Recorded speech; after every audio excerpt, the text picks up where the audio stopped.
Terima kasih banyak. Assalamualaikum warahmatullahi wabarakatuh.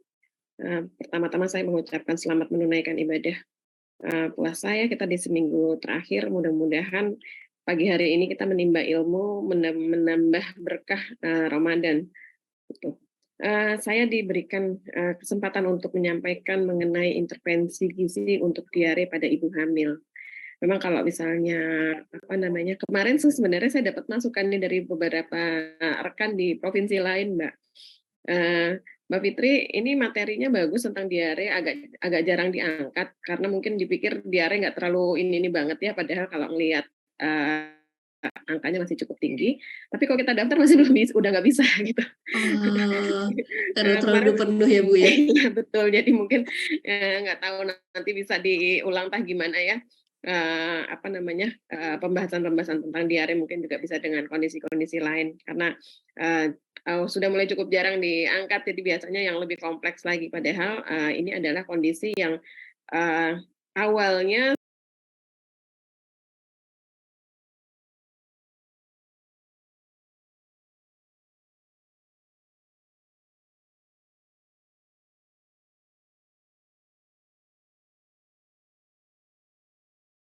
seperti pada saat kita tidak menangani, tadi sudah disampaikan ya biodata saya. Nah, ini diare.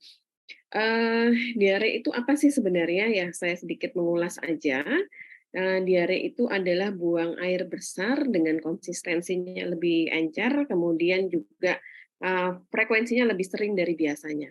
Ya, biasanya kita rutin buang air berapa kali sih dalam sehari atau mungkin berapa kali dalam beberapa hari ya. Kadang-kadang saya sering ketemu ibu hamil justru seringnya konstipasi seperti itu ya. 2-3 hari baru dia buang air besar seperti itu. Kemudian diare biasanya ada penyebabnya nih, diare itu. Dia juga sering kalau diare itu, khususnya karena saya di rumah sakit ya, kalau ketemu orang diare, itu tanda dari apa sih? Gitu biasanya. Apakah disebabkan oleh cross kontaminan dari makanan ya, makanan-makanan yang kurang bersih atau alat makan yang kurang bersih atau cara pengolahan yang salah, atau juga bisa jadi dengan jenis-jenis makanan yang memang intoleran untuk dikonsumsi oleh orang-orang tertentu. Nah, diare juga dapat merupakan tanda adanya radang di usus atau juga adanya sindroma iritasi usus. Ya, jadi biasanya kalau seseorang diare, kalau seorang ahli gizi tentunya langsung harus kritis mengkaji apa sih penyebabnya, apa yang menyebabkan diare itu terjadi. Nah, ada juga diare yang bukan karena penyakit, kok tadi kan karena penyakit ya, misalnya radang atau yang lainnya, atau adanya kesalahan makan tetapi akhirnya menjadi sakit si seseorang ini. Ada juga faktor lain, biasanya sering itu adalah stres, rasa cemas yang berlebihan, atau ya tadi intoleran terhadap makanan, ya. Atau penggunaan obat-obatan pencahar yang memang tidak sesuai dengan anjuran, begitu. Ini saya sedikit mengulas tentang jenis-jenis bentuk dari fesesnya dari kotoran. Dari mulai yang sangat konstipasi ya, kalau sangat konstipasi ini kalau sering kita sering kita ketemu pasien BAB-nya itu pasien sering bilang seperti BAB-nya ini kayak BAB-nya kambing atau kelinci. Jadi dia putus-putus, kecil-kecil dan keras seperti itu. Itu konstipasi itu. Ya. Kemudian ada yang memang konstipasi tetapi konstipasi ringan, biasanya dia bentuknya itu, mohon maaf ya saya pagi-pagi ngomongin ini. Bentuknya itu adalah sama seperti yang sangat konstipasi tetapi dia menyatu. Nah, kemudian ada yang normal ya, normal itu seperti, mohon maaf, seperti pisang, jadi keluarnya utuh gitu, dia mulus bentuknya, nggak ada gerinjil-gerinjilnya ya, seperti itu. Ada yang juga dia sudah mulai dengan konsistensi yang lebih lembek, jadi konsistensi yang lebih lembek dan juga dan juga apa namanya, dia nggak utuh begitu, atau sampai nanti bentuknya itu cair ya. Bahkan ada yang, kalau sudah betul-betul ini, tanpa ampas, jadi hanya keluar cairan saja gitu. Nah, biasanya kalau yang bahaya ini kan yang keluar terus cairan tanpa ampas, kemudian, itu biasanya nanti, mulailah timbul-timbul gejala dehidrasi karena cairan itu kan keluar terus. Nah, bagaimana sih yang mempengaruhi bentuk-bentuk ini? Ini biasanya dipengaruhi oleh waktu transit di kolon, ya, di kolon kita.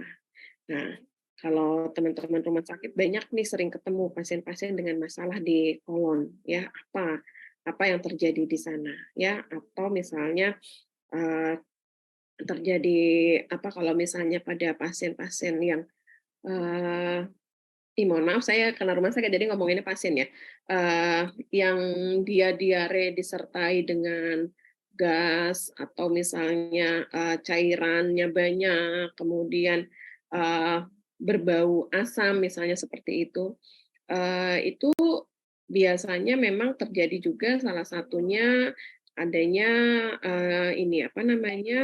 fermentasi yang berlebihan di usus kita dan itu, biasanya merupakan salah satu tanda, adanya, bakteri patogen. Nah, nanti mungkin Mbak Desi bisa menyampaikan adanya ketidakseimbangan nih, ketidakseimbangan antara, yang bakteri baik dan yang, tidak baik, yang patogennya, seperti itu. Nanti di akhir slide saya ada, keseimbangannya seperti apa. Nah, itu kita sebagai seorang tenaga gizi tentunya harus tahu banget ya. Jadi kalau misalnya mengakses seseorang dengan diare, khususnya ibu hamil dengan diare, itu jangan hanya cuma kita menanyakan, "Oh diare ya? Berapa kali diarenya? Seperti apa konsistensinya?" Kemudian, kalau saya kadang-kadang sampai, menanyakan, eee, baunya itu sama seperti kayak BAB biasa atau ada yang bau berbeda, ya seperti itu disertai dengan apa misalnya BAB-nya ya. Nanti kita bisa bisa apa namanya, kita bisa, hubungkan dengan kemungkinan-kemungkinan penyebabnya. Karena kalau diare biar bagaimanapun kita harus mengatasi penyebabnya ya. Jadi etiologi dari diare itu apa sih, apa namanya, nah di sini ada etiologinya apa sih dari diare itu, apakah, kalau pada, pasien dengan penggunaan antibiotik itu juga bisa, kemudian, eee, ada juga apakah, diare kronik ya, misalnya kalau ini sih sering saya pernah ketemu pasien, jadi ibu hamil itu memang dengan infeksi, HIV ya. Jadi pada saat, apa namanya, pada saat proses kehamilannya, si ibu belum, apa namanya, belum mengetahui statusnya dan belum pernah ya mendapatkan, pengobatan antivirusnya dan sudah mulai adanya infeksi oportunistik yang menyebabkan, masalah di saluran pencernaan. Terjadilah, diare kronik seperti itu ya, sampai pasien tersebut dehidrasi. Atau misalnya, jenisnya itu adalah, disentri ya, ini kita kaitannya dengan, apa namanya, kesehatan lingkungannya ya, sumber airnya yang digunakan oleh, ibu hamil ini dari mana, seperti itu. Mungkin di sini, teman-teman yang, apa namanya, bertugas di puskesmas misalnya di, masyarakat ya, ini seringkali, kita temui. Kemudian ada juga yang, apa namanya, tipe yang eksudatif ya, misalnya ini biasanya kita temui di rumah sakit pada pasien-pasien dengan inflammatory bowel disease ya. Kadang-kadang ya diarenya disertai adanya, tambahan ada darahnya seperti itu. Atau juga diare yang, organik. Kemudian, ini ada yang osmotik, kemudian ada yang sekretory, ada juga yang nah di sini nih nanti, pada saat, ini, apa namanya, mudik lebaran, travelers diare ya, eee, apa namanya, simpanan air di mobil sudah habis ya, sudah, macetnya luar biasa, banyak yang jualan di pinggir jalan seperti itu. Kemudian, belilah apa namanya, apa saja yang bisa dikonsumsi. Nah ini, eee, biasanya disebutnya adalah diare yang memang, pada proses perjalanan. Nah ini biasanya, kalau di kita kan sering ya makanan-makanan kaki lima seperti itu yang, apa namanya, kita, konsumsi. Nah, itu adalah jenis, tipe-tipe dari diare. Nah, diare ini, tentunya memiliki apa, masing-masing itu biasanya ada khas, dari stools-nya seperti itu, yang, kita bisa nanti kita telusur lagi, penyebabnya apa. Kemudian, kalau kita sudah tahu penyebabnya, maka kita bisa bagaimana cara mengatasinya. Nah, sebenarnya kalau misalnya bagusnya adalah kalau pada ibu hamil baiknya jangan sampai sudah ada diarenya, kita mitigasi, jangan sampai terjadi diare pada ibu hamil, ya. Nah, di sini kalau saya lihat data, memang paling banyak itu yang diangkat adalah diare pada balita, ya. Diare pada balita ini, masih cukup banyak ya, jadi kalau kita melihat dari, profil kesehatan Indonesia di 2020 yang diterbitkan ya, itu, banyak sekali, data-data yang ditampilkan terkait dengan, diare pada balita. Meski bagaimanapun tetap, diare pada ibu hamil ini menjadi sebuah perhatian, ya.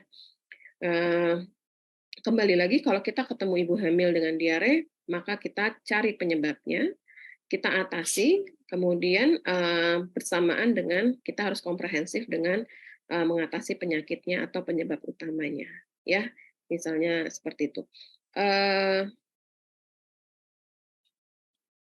saya punya pasien, dengan kehamilan, diare berulang, pada saat pasca melahirkan ternyata memang, apa namanya, dia ada irritable bowel disease ya, pasca melahirkan baru ketahuan. Jadi kemungkinan pada saat diare berulang di, masa kehamilan, itu apa namanya, karena, penyakit ini, seperti itu. Sampai akhirnya, tata laksana berikutnya adalah harus, ditata laksana sesuai dengan kondisi, ininya, apa, penyakit saluran cernanya, ya. Bahkan kalau misalnya kita lihat literatur-literatur, terbaru ya, itu ada apa namanya, kalau sekarang kan tata laksana pada IBS ya, itu ada pemetaan ya, pemetaan bahan makanan mana saja yang, boleh dikonsumsi pada durasi waktu sekian, kemudian berikutnya adalah diatur lagi, seperti itu.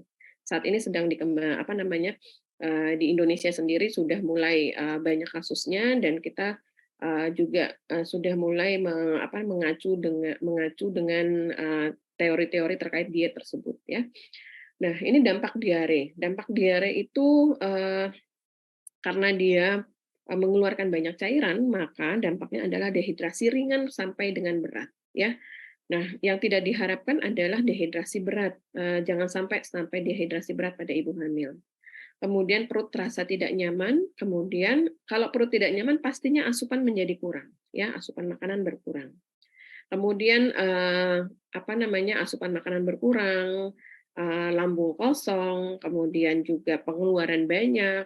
Biasanya, gejala-gejala lain yang sering timbul adalah rasa mual dan rasa tidak nyaman, ya. Semakin tidak mau makan, nantinya, seperti itu. Nah, jika berkelanjutan, maka tidak, apa namanya, tidak, menutup kemungkinan akan terjadi, kondisi malnutrisi, seperti itu, ya. Kondisi yang memang, sangat tidak diharapkan pastinya pada ibu hamil. Kalau ibu hamil dengan malnutrisi ya, kita sering sebutnya, bumilkek ya, itu juga salah satu penyebabnya adalah, mengalami diare, seperti itu. Dan itu, dampaknya adalah ya ke kesehatan janin juga, begitu ya. Eee, jadi memang, ini kita lihat, perkembangan janin di mana ini adalah perkembangan normal. Perkembangan normal di mana kita sangat berharap ibu hamil itu, memiliki janin yang memang berkembang sesuai dengan usianya yang pastinya untuk mencapai ini dibutuhkan asupan gizi yang adekuat. Nah, sekarang bayangkan kalau misalnya ibu hamilnya diare, kemudian tidak teratasi, dan apa namanya, ini akan berkaitan erat dengan perkembangan janin, seperti itu. Nah, tadi, Mbak Hanida menyampaikan salah satunya juga yang, apa namanya, dampak yang diare misalnya terlalu banyak cairan keluar adalah berdampak pada, jumlah air ketuban, seperti itu, ya. Dan itu pastinya sangat, apa namanya, sangat mempengaruhi, perkembangan janin dan yang paling tidak diharapkan adalah terjadinya, kegawatan janin, seperti itu, ya. Nah, pertumbuhan janin membutuhkan, asupan pastinya adekuat ya. Bagaimana kalau ibu hamil mengalami diare? Bagaimana kalau ibu hamil, asupannya tidak adekuat ya, asupan gizinya karena memang, eee, makannya itu tidak cukup ya, sehingga apa yang dibutuhkan juga, tidak bisa masuk. Nah, diare pada ibu hamil. Ini dehidrasi pada ibu hamil di sini mengakibatkan berkurangnya cairan tubuh ya, dan ini mempengaruhi pertumbuhan janin. Di sini, apa namanya, juga mempengaruhi, jumlah, dari, ketuban, seperti itu. Kemudian pertumbuhan janin sangat dipengaruhi oleh asupannya tadi itu, asupannya nggak bagus karena kalau pada kondisi diare nggak usah hamil ya, kita normal aja kalau lagi diare itu rasanya, apalagi kalau yang punya, bawaan penyakit lambung ya, eee, ditambah asam lambung meningkat, semakin sebah rasanya, terutama kalau terjadi pada ibu hamil di trimester 1, ya. Dengan adanya perubahan hormonal ya, biasanya gejala-gejala morning sickness, seperti itu, morning sickness nggak pakai diare aja udah payah ibunya, ya. Eee, Kalau kita kembali ke gambar tadi ya, di awal-awal ini kan sangat dibutuhkan adalah pertumbuhan dari, otak, begitu. Kebayang kalau, sudah morning sickness kemudian si ibunya, eee, hamil diare begitu ya, memperburuk kondisi di mana ibu itu bisa, makan ya. Nah, akhirnya adalah, yang menjadi masalah adalah bukan hanya ibunya, tetapi juga pertumbuhan janinnya. Kemudian pada kondisi diare di sini gejala mual tadi ya, kemudian, kehilangan cairan, ibu akan beresiko kehilangan zat gizi lainnya, yang seharusnya zat gizi tersebut dibutuhkan oleh si ibu. Ya contohnya, yang paling mudah nih, yang di fase mana sih yang paling kritis kalau ibu ini hamil? Kalau menurut literatur tuh di, trimester 1 dan trimester 3 ya. Kenapa trimester 3? Kok duanya loncat ya? Di trimester 3 ini adalah pertumbuhan secara fisik bayi yang, cukup masif ya. Taruhlah misalnya pertumbuhan tulang. Nah, eee Ibu bahkan kita sering ya menganjurkan untuk menambahkan minum susu supaya kalsiumnya cukup. Kenapa kalsium ibu harus cukup? Karena kalau kalsium asupan ibu nggak cukup, kurang, bayi akan tetap tumbuh, tetapi, tulang ibulah yang akan dirombak untuk mencukupi kalsium dari si bayi ini, ya. Nanti, kerasanya itu adalah, pada saat udah melahirkan, si, apa namanya, osteoporosis dini pada ibu nanti, misalnya seperti itu.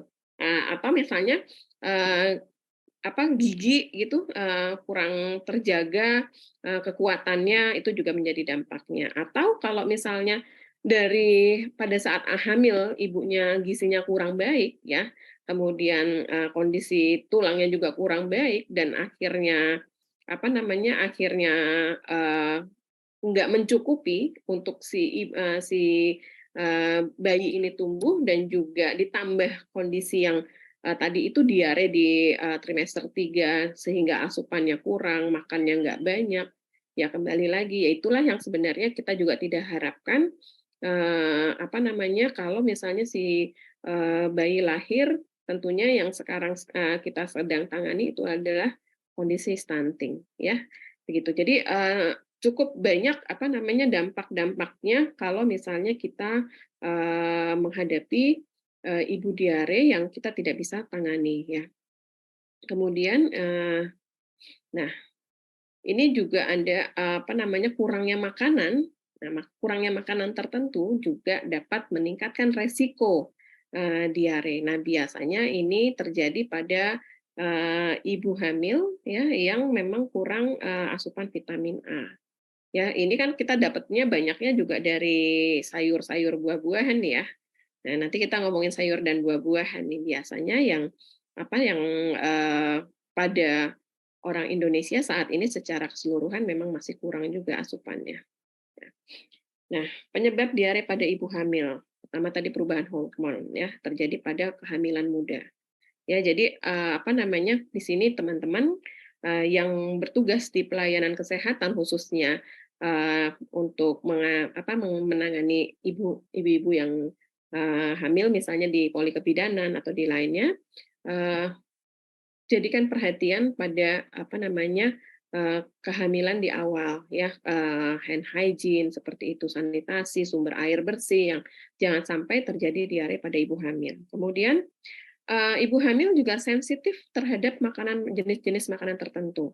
Ya, mungkin kalau misalnya di sini teman-teman, apa namanya, perhatikan bahwa, klien-klien kita banyak sekali yang sebelumnya tidak sensitif dengan makanan A, tetapi pada saat kehamilan dia lebih sensitif.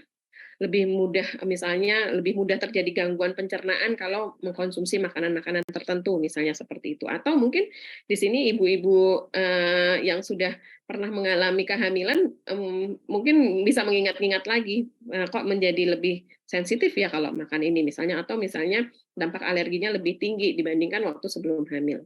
Kemudian, sehingga pada ibu hamil ini biasanya sering, mengalami, gejala pencernaan misalnya kembung, kalau makan makanan tertentu misalnya seperti itu ya.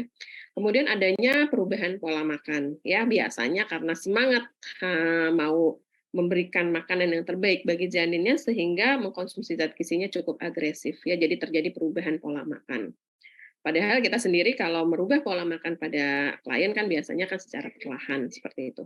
Kemudian konsumsi beberapa suplemen vitamin ya biasanya ya, minum vitamin A, B, C dan lainnya tetapi, apa namanya, mungkin di luar anjuran dokter misalnya seperti itu juga menjadi, salah satu penyebab. Kemudian adanya infeksi usus misalnya, mengkonsumsi makanan yang, kurang sehat, mungkin, ya kalau ibu hamil in the name of ngidam gitu ya, harus malam-malam makan apa ya, malam-malam mungkin suaminya nyari makanan yang dari sumber yang kita nggak tahu, misalnya seperti itu ya, itu juga bisa menjadi penyebabnya. Kemudian adanya penyakit tertentu yang, memiliki gejala diare yang seperti tadi saya, sampaikan contohnya. Nah, kalau kita ketemu ibu hamil dengan diare, maka lakukan assessment. Yang penting adalah terkait dengan profil berat badan ibu, ya. Apakah berat badannya turun? Jadi kalau pada ibu hamil berat badan turun ini bahaya, ya. Ibu hamil berat badan harus bertambah dan harus, kalaupun turun harus ada akselerasi untuk penambahannya. Kemudian adanya penambahan berat badan yang tidak sesuai dengan standar. Ini biasanya adalah pada trimester 2, 3 dan selanjutnya, ya. Tidak sesuai dengan standar. Mungkin ya tadi itu, diare kronik bisa jadi dia berat badannya bertambah tetapi tidak sesuai standar. Misalnya harusnya pada si ibu ini sudah naik misalnya 8 kilo, tetapi dia baru naik 4 kilo, seperti itu, ya. Dan itu, cukup berbahaya bagi si ibu dan juga janin, begitu ya. Kemudian nilai laboratorium terkait dengan elektrolit karena khawatirnya ini kalau nilai-nilai ini rendah juga tidak, kondisinya tidak menguntungkan ya. Kemudian kalau ada, hasil tes toleransi laktosa, kemudian kultur feses ya. Jadi kalau kita lihat hasil lab ya, Eee, lihat kalau misalnya pada pasien-pasien diare, kita lihat hasil kultur fesesnya itu bagaimana, ya. Kemudian riwayat makan yang tadi itu, makanannya gimana, oh ternyata pada saat kita akses, suaminya sampaikan dia senang banget Mbak, yang namanya minum es, di pinggir jalan gitu. Kalau jalan kemana mana pasti harus berhenti minum es, itu misalnya seperti itu ya. Kemudian jenis diet yang diterapkan, kemudian jenis makanan yang kemungkinan akan menyebabkan diare, misalnya ya tadi itu ngidam harus makannya itu mangga muda pakai sambal, padahal dia sendiri makanan yang lain, nggak makan ya, akhirnya iritasi lambungnya, seperti itu. Kemudian, konsistensi feses ya tadi itu gimana fesesnya, yang si ibunya bilang diare, yang dikatakan diarenya seperti apa, suhu tubuh apakah dia sudah ada demam ya, kalau ada demam juga salah satu gejala mulai dehidrasi, kemudian gejala-gejala lain yang menyertai. Nah, ini kita harus harus ketahui ya. Sehingga nanti pada saat kita mengintervensi, kita tahu nih apa yang harus diperbaiki. Apakah misalnya jangan-jangan kita memperbaiki perilaku aja deh si ibu ini masalah perilaku misalnya seperti itu. Kemudian di sini tujuannya pertama menentukan penyebab dan menerapkan pengobatan yang tepat ya. Dia harus membatasi apa, harus mengkonsumsi apa, seperti itu. Mencegah dan meringankan dehidrasi, kemudian di sini biasanya kalau pada ibu hamil, terutama kalau misalnya diarenya itu disertai adanya perdarahan ya, ini juga akan menyebabkan anemia, kemudian di sini hipoglikemi ya, juga hipoglikemi ini sangat berbahaya ya, khususnya pada ibu hamil.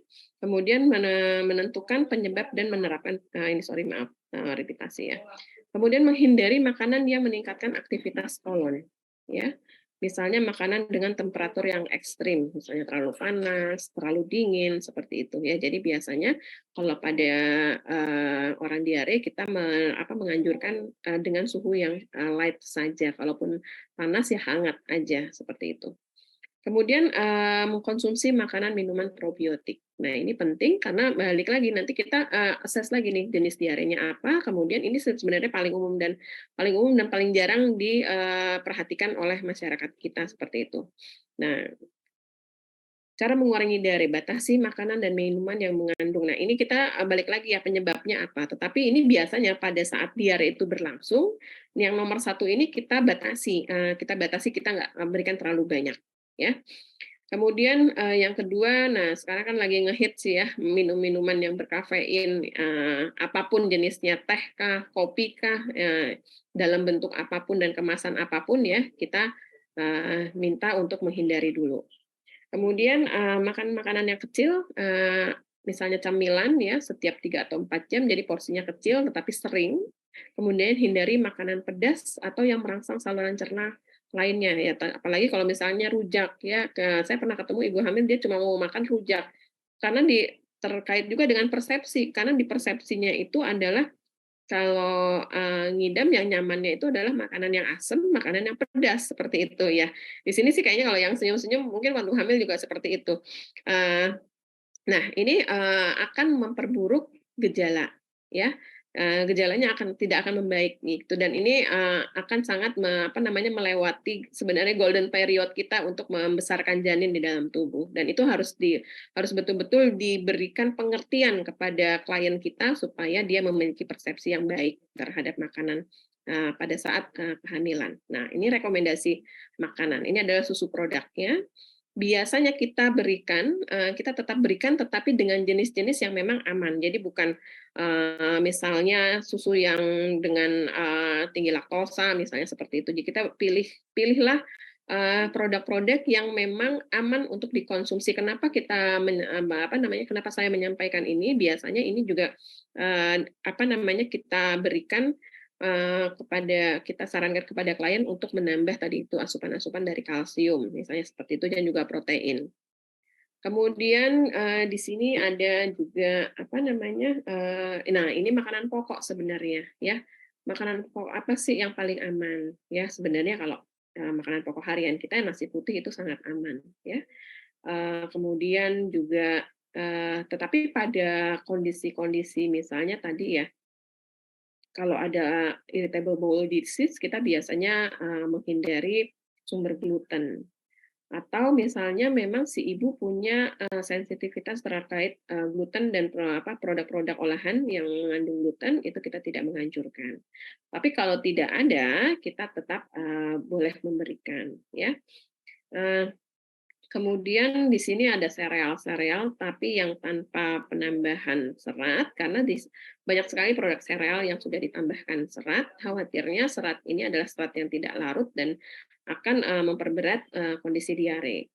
Kemudian, nah yang agak sulit itu adalah kalau misalnya memang si ibu hamil tadi itu dia picky eater, ya nanti kita biasanya pada saat pada saat masuk ke assessment kita di situ harus spesifik betul ya, sehingga pada saat kita menyusun menunya itu sudah sesuai dengan kebiasaan yang, biasa dikonsumsi. Kemudian rekomendasi makanan lainnya adalah pilih biji-bijian dengan ini serat makanan memang pada kondisi diare kita batasi. Jadi kita nggak banyak ya, misalnya kita hanya batasi 2 gram per porsi makan ya, 2 gram itu kalau misalnya, eee, yang nggak berarti kalau misalnya sayur, kita nggak milih sayur-sayur misalnya seperti buncis, kacang panjang, seperti itu. Kita pilihnya itu adalah misalnya, labu siam, ya, oyong yang tanpa kulitnya tapi ya, itu kita pilih-pilih yang seperti itu.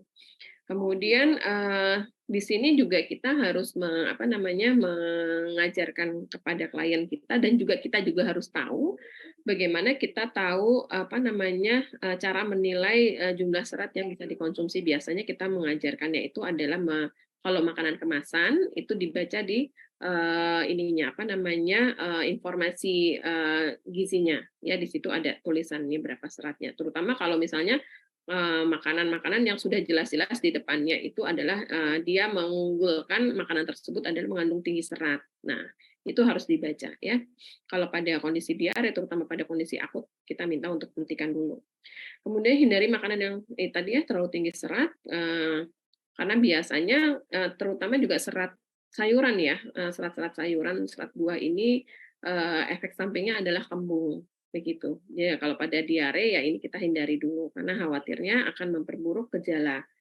Kemudian, nah, kenapa serat juga harus dibatasi? Karena, serat ini di waktu transit di lambungnya cukup lama ya, sehingga aktivitas lambung menjadi lebih panjang. Nah, aktivitas lambung lebih panjang, biasanya akan menambah, apa namanya, menambah, ketidaknyamanan gejala-gejala dari diare itu. Yang paling sering sih adalah embun. Tapi kalau, ini beda ya, beda prinsip kalau pada, orang lagi berdiet mau nurunin berat badan, dibanyakin seratnya, karena ya, rasa kenyangnya lebih panjang, karena dia ditransit di lambungnya itu, paling terakhir dia meninggalkan, dibandingkan, lemak. Ya kan yang pertama itu adalah karbohidrat, makanya kalau dehidrasi kemudian ada gejala hipoglikemi terutama pada ibu hamil, dengan diare ini, yang duluan dikasih itu adalah air gula ya, karena dia lebih cepat, diserap. Kemudian nanti protein, lemak, dan juga, serat terakhir. Nah ini buah-buahan, berikan buah-buahan yang memang, baik untuk apa, tidak, menimbulkan kembung tadi ya, biasanya kita berikannya sari buah ya, pisang yang matang ya, kemudian buah yang aman itu kalau saya sih paling gampang itu adalah buah melon ya, itu, lebih mudah diterima, lebih aman dan tidak beresiko buahnya itu akan asam, seperti itu ya, walaupun tidak terlalu matang. Kemudian juga buah-buahan lunak kita berikan, kemudian sebagian besar sayuran dimasak, tanpa biji dan kulit, jadi dikupas misalnya, tadi seperti tadi ya, ada sebagian orang kalau oyong itu dengan sebagian kulitnya, jadi hanya dibersihkan sedikit saja. Bagian tajamnya itu dimakan, itu bagus memang. Tetapi kalau pada kondisi diare diharapkan kulitnya habis dikupas, seperti itu. Kemudian, kentang, selada, dan juga, jus sayuran bisa diberikan, tapi yang bukan tinggi serat. Lauk hewani dan nabati, nah di sini, dianjurkan apa saja boleh sebenarnya, tetapi bentuknya itu lunak, dimasak dengan bumbu yang tidak merangsang, misalnya jangan masak, balado telur misalnya seperti itu ya, atau rendang misalnya. Kemudian kurangi penambahan bahan yang tinggi lemak ya, bahan tinggi lemaknya dikurangi, misalnya nggak digoreng, nggak santan-santan, seperti itu. Kemudian, kenapa tidak dianjurkan untuk penambahan, bahan yang tinggi lemak, karena lemak juga dicernanya cukup lama, ya, sehingga beban kerja saluran cerna, lebih berat sebenarnya kalau makanan-makanan yang tinggi lemak, ya. Kemudian tidak mengkonsumsi lemak dan dalam bentuk minyak tidak lebih dari 8 sendok per hari. Ini kalau penukar, 8 penukar. Kalau 8 penukar itu artinya kalau setiap kali makan ada yang menggunakan minyak, maka, waktu snack-nya itu jangan makanan-makanan yang digoreng atau makanan-makanan yang bersantan, ya, seperti itu. Kemudian, ini juga penting, ini sangat penting ya, ajarkan kepada ibu hamil ini terutama untuk kita mencegah ya, konsumsi makanan yang aman ya. Tingkatkan keamanan makanan. Makanan yang bersumber dari makanan hewani diolah secara sempurna. Jadi, khususnya pada ibu hamil ya, kita tidak menganjurkan makanan-makanan setengah matang. Ya, misalnya, makan steak yang medium rare misalnya seperti itu, atau makan sushi misalnya seperti itu kita tidak menganjurkan. Telur setengah matang, jadi anjuran, ajaran kepada klien kita telur mau matang, mau nggak matang, khasiatnya tetap sama, ya. Cuma bahayanya lebih tinggi yang setengah matang, ya. Pastikan, semuanya itu matang sempurna. Kemudian produk-produk seafood. Nah, hindari makan seafood nih, seafood ini sangat beresiko ya, bukan karena bahan seafood-nya, tetapi cara pengolahannya, ya. Misalnya kurang matang kah, kemudian, dia misalnya dengan bumbu-bumbu yang memang kurang aman, gitu ya. Kita kan banyak nih, warung-warung seafood nih misalnya ya di kaki lima seperti itu. Nah itu, apa namanya, harus perhatikan betul, jadi diajarkan betul kepada klien kita. Mengolah sayuran, bilas permukaan ya, jadi harus betul-betul dicuci. Rendam dan buah, kalau apa namanya, yang mentah, kemudian yang menggunakan kulit ya, dikonsumsinya menggunakan kulit, itu harus dicuci bersih, ya misalnya apel gitu. Itu harus betul-betul dicuci bersih. Jadi kalau misalnya, saya nggak ngiklan, tapi kalau misalnya memang ada produk yang bisa mencuci, itu memang benar, itu tuh harus benar-benar dicuci. Karena kalau ada yang tersisa kan kalau kayak apel, misalnya kita beli di supermarket itu disimpannya benar-benar disusun di luar gitu kan, nggak ada yang diplastikin satu-satu seperti itu. Dan itu juga bisa apa namanya, bisa cross kontaminan, begitu ya. Apalagi kalau misalnya habis beli cuma digini-giniin aja ya, nggak kelihatan sih bakteri nggak akan kelihatan, itu langsung digigit misalnya seperti itu bahaya ya. Eee, Gini mengolah, di sini, jadi kalau itu nanti benar-benar, bersih betul kalau kita mengupas gitu, potong area yang rusak atau memar, kemudian beli di toko yang tidak, yang bentuknya masih, sempurna, seperti itu. Kemudian ini hindari kontaminasi silang ya, ini penting sekali. Kontaminasi silang ini kalau paling sering itu terjadi pada saat penyimpanan khususnya, misalnya di kulkas nih.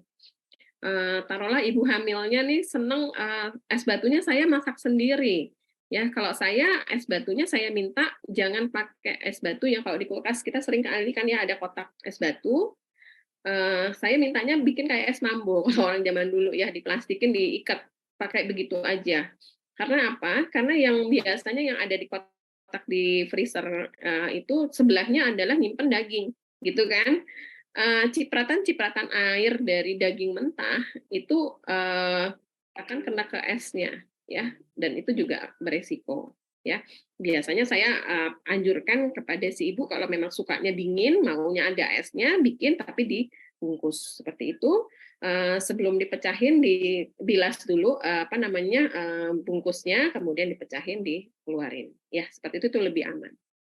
Kemudian, di sini jangan, tadi ya, es yang bersentuhan dengan bahan mentah, ya pada saat di freezer sih si bakterinya tidur ya, tapi pada saat masuk ke dalam tubuh, udah mulai suhu tubuh, sudah dia aktif, si bakterinya ya langsung dia akan, berkembang biak.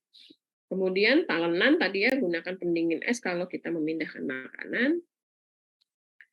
Kemudian, ini perencanaan menu, tadi porsi kecil sering, tingkatkan densitas zat gizi. Jadi kalau pada ibu hamil itu, biasanya, ada waktu-waktu di mana misalnya dia lagi enak-enaknya makan nih, nyaman makanan. Nah, misalnya saya kalau pagi agak enakan nih jam 8-an misalnya.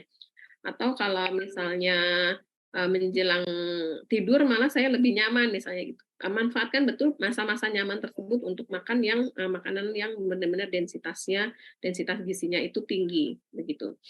Supaya mengejar kekurangan pada saat, si ibu tidak makan, lebih banyak. Misalnya dia pemulihan dari diare, tetapi dia masih di trimester awal, di mana, perubahan hormon masih terjadi, sehingga sehingga untuk, makanan tidak terkejar ininya, apa namanya, tidak terkejar, kemudian kita menyampaikan makanan yang bolehnya itu, waktunya akan pemulihan waktu sembuhnya akan lebih cepat. Tetapi kalau kita mendapatkan ibu hamil yang tadi itu ya, dengan infeksi kronik ya, itu, akan cukup panjang, apa namanya, masa penyembuhan apalagi pemulihannya, begitu. Nah, jelaskan juga terkait dengan, hand hygiene ya, cuci tangan, itu kapan aja harus cuci tangan. Jangan sampai nanti si ibu hamil karena dia masih punya balita ya, lagi makan, lupa nih balitanya BAB, seperti itu. Dia tinggalin dulu makanannya, dia ke toilet bersihin, dia lupa cuci tangan ya, E. coli-nya masuk deh, lewat, tangan, karena makannya pakai tangan, seperti itu ya. Akhirnya si ibunya diare ya, yang begitu harus harus dijelaskan betul kepada klien pada saat di sesi edukasi. Jadi biasanya, sesi edukasi itu memang cukup, panjang, waktunya, gitu. Nah, ini saya dapatkan sebuah jurnal yang, eee, ditulis oleh, Kamila dan, kawan-kawan, di mana, eee, dalam kondisi ibu sehat, si ibu hamil ini sehat, itu sangat penting menjaga yang namanya mikrobiota di, usus ya. Dalam kondisi sehat, kan kita tadi bicara kalau diare harus gimana, tapi saya juga menyarankan supaya kita memitigasi untuk terjadinya diare. Kita menjaga kesehatan, karena kalau misalnya bicara imunitas tubuh, ya kita punya barrier, kalau dari luar kita punya yang namanya kulit, ya. Bayangkan kalau kita tidak ada kulitnya, apa aja bisa nempel. Nah, eee, barrier kita untuk, perisai kita di dalam tubuh kita, kita punya yang namanya usus, ya, yang juga akan mempengaruhi kondisi imunitas tubuh kita, itu di usus kita, ya. Eee, itu sangat penting untuk menjaga kesehatannya. Bagaimana untuk tetap sehat, ya? Balik lagi, kita menjaga biota usus kita untuk, itu bagus, seimbang, ya. Baik dari segi, jumlah bakteri baiknya maupun makanannya. Karena biar gimana pun, harus dikondisikan, si bakteri ini harus dikondisikan dia bisa hidup dengan baik. Nah, balik lagi, hidup dengan baiknya dengan cara apa? Nah, kita mengkonsumsi makanan-makanan juga sumber prebiotik. Kita ngambilnya dari mana nih? Jadi kalau nanti, Mbak Desi menyampaikan, kita juga harus, kita juga harus menjaga nih supaya, nggak cepat mati misalnya di dalam usus kita karena kita pemalas makan sayur misalnya seperti itu ya Mbak Desi. Kita nggak mau makan buah misalnya seperti itu. Nah, semuanya harus seimbang ya. Makanya kalau misalnya kita runut-runut lagi yang tadi makanan-makanan apa saja sebenarnya harus dikonsumsi, kembali lagi ke gizi seimbang ya. Kita makan makanan pokok ada, lauk hewani nabati bagi ibu hamil itu sangat penting karena untuk protein dan pertumbuhan janinnya juga sangat membutuhkan, sayur dan buah ya. Karena kalau misalnya si ibu ini imunitasnya juga bagus ya, saluran cernanya baik ya, kesehatannya oke, maka baik ibu maupun janin juga akan berkembang dengan, baik juga, dengan sempurna, seperti itu. Itu yang kita harapkan. Jadi bukan hanya dari, berat badannya oke, tetapi kita juga lihat dari kondisi kesehatan pencernaannya bagus apa enggak, ya. Itu juga akan mempengaruhi nanti kesehatan dari si ibu. Nah, di sini juga ada, disebutkan adanya hubungan antara tingkat keparahan pada, ibu dengan preeklamsi dengan kondisi, di sini mikrobiota usus yang tidak baik, ya. Jadi dengan mikrobiota usus yang kurang baik pun, itu akan memperburuk kondisi, preeklamsinya, seperti itu. Nah, di sini saya ada buku, yang sering kali saya jadikan referensi, yaitu, Nutrition and Diagnosis Related Care, di sini untuk bagian, pada ibu hamil, itu di sini, di-highlight betul, bahwa kondisi, mikrobiota di saluran cerna itu, menentukan kondisi kesehatan in whole life. Jadi, buat kata mereka di seluruh, siklus. kehidupan. Nah, ini dicantumkannya untuk di chapter ibu hamil. Artinya memang untuk mempersiapkan nanti si anaknya itu lahir sehat, kemudian bertumbuh. Di sini adalah salah satunya yang harus diperhatikan adalah mikrobiota di saluran cerna ya. Jadi itu harus betul-betul menjadi perhatian bagi kita, bukan hanya nanti pada saat kita jarang kok ketemu ibu hamil diare misalnya, tetapi ini juga kita perhatikan betul untuk ibu-ibu hamil yang sehat, ya. Jangan sampai itu terjadi dan bagaimana si ibu hamil ini bisa bisa menjaga kesehatan saluran cernanya.